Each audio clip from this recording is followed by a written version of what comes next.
All right.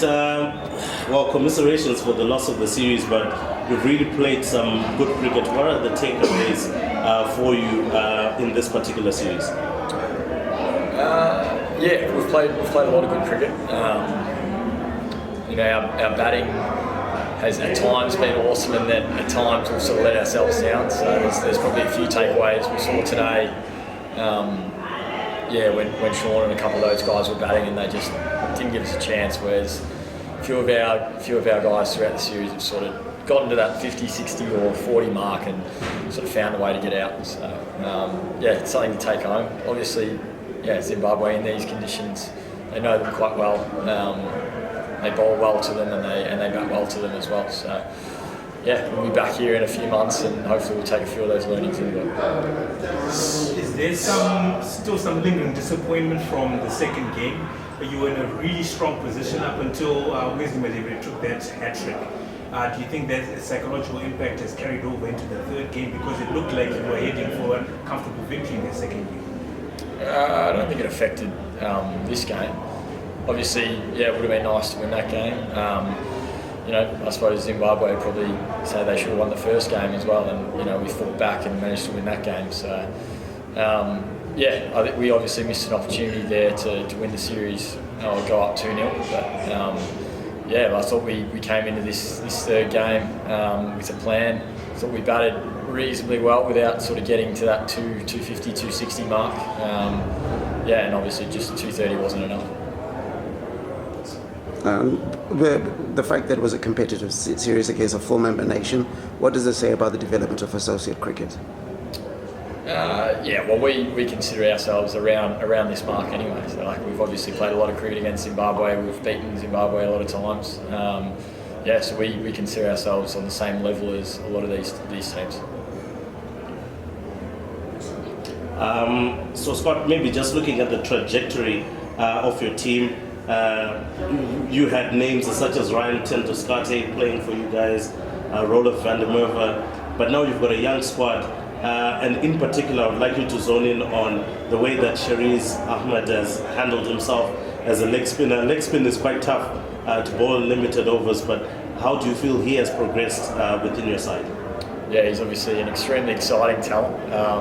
He's great to play alongside. He's very passionate when he's bowling, when he's fielding, and when he's batting. So he's a three-dimensional player, and he's got a bright future ahead of him. So we've got a lot of young players coming through, which is really exciting. And then obviously we've still got some experienced sort of older players, playing with us, which is always helpful to grow the talent, I suppose.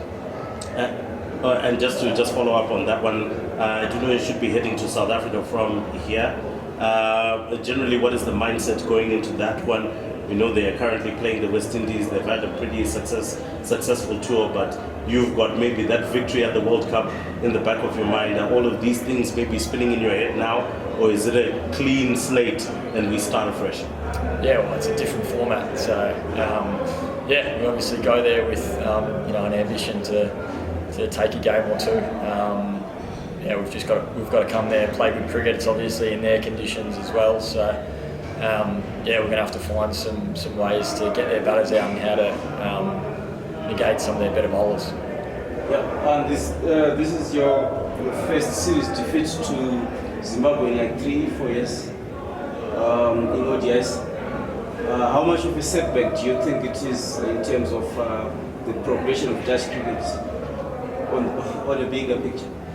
A setback? I think this might have been the only one we've ever lost to them. So I'm not exactly sure what that question means. Okay. The lads seem to be enjoying playing in front of that huge crowd. Even as Zimbabwe it seemed like they had the match in the bag. How exciting is it to play in front of crowds that are that huge and always involved in the match? It's great. It's obviously a lot different to a lot of the times you play. So, I don't know how many people here, maybe 10,000 or something, but it was a loud atmosphere, a lot louder than times where we've had more people here, I think. Even trying to talk to our fielders and our bowlers, it's you can't hear anything. So it was good fun. It was enjoyable. And you've been very competitive over 3 days. And what does it say about the state of Dutch cricket at the moment? Yeah, no, I think we're in a good place at the moment. We're playing a lot of good cricket. As we said, it was always going to be tough to beat Zimbabwe in their home conditions. I thought we gave ourselves a chance. We probably should have taken it 2-0. You missed an opportunity, and they obviously played really well in this third game. So I think we're playing a lot of good cricket, and we're looking forward to coming back and hopefully playing Zimbabwe again soon. The Super League has been something that has had a lot of excitement. There's a lot of cricket to be played, and yet a lot of cricket against full member nations. It's going away now. Is it something that you think should have stayed? Is it something that you're going to miss? Yeah, absolutely. I think it was a great initiative from the ICC to bring in. Obviously, really disappointing for some of the higher associate nations to get the opportunity to play consecutive cricket against these teams. I think as much as we haven't won as many games as we'd like to, I think we've shown that we're capable of competing at this level in a lot of our fixtures. So, yeah, disappointing to not be going ahead anymore, but hopefully there's still some full member series around the corner for us. Okay. If I can answer just one last question.